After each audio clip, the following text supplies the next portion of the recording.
السلام علیکم ورحمۃ اللہ وبرکاتہ۔ الحمدللہ وکفا والصلاة والسلام علی عبادہ الذین اصطفی اما بعد۔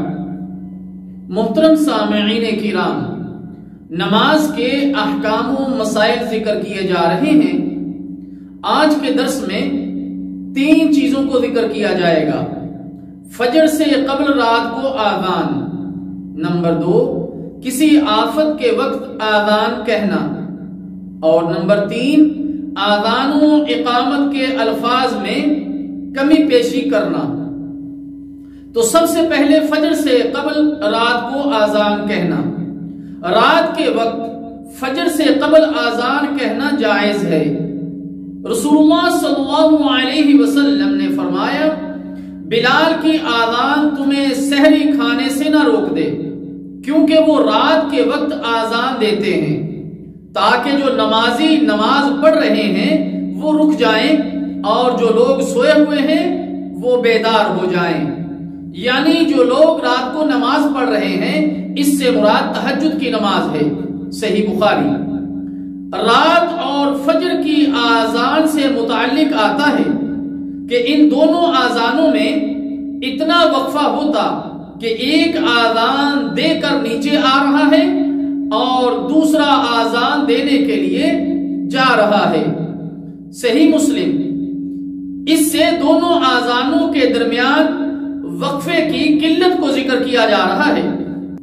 ایک صحیح بخاری کی روایت سے معلوم ہوتا ہے کہ یہ وقفہ تقریباً 50 آیتوں کی تلاوت کے بقدر ہوتا تھا۔ دوسرا مسئلہ ہے کسی آفت کے وقت آذان کہنا۔ آذان اور اقامت صرف فرض نمازوں کے لیے کہی جاتی ہے، کسی آفت کے لیے آذان کہنا جائز نہیں ہے اور یہ شریعت محمدیہ سے ثابت نہیں ہے۔ نمبر 3 آذان و اقامت کے الفاظ میں کمی پیشی کرنا۔ آذان و اقامت کے الفاظ میں کمی پیشی یا تبدیلی کرنا بدعت ہے۔ جناب مجاہد رحمہ اللہ تعالی کہتے ہیں کہ میں ایک مرتبہ سیدنا عبداللہ بن عمر رضی اللہ تعالی عنہ کے ساتھ تھا۔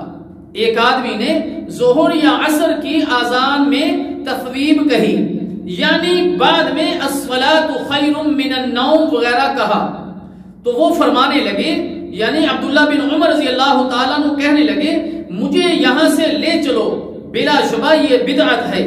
سنن ابی داؤد۔ اللہ تعالیٰ جل شانہ سے دعا ہے کہ اللہ تعالیٰ ہمیں ان مسائل کو سمجھنے اور عمل کرنے کی توفیق عطا فرمائے۔ والسلام علیکم ورحمۃ اللہ وبرکاتہ۔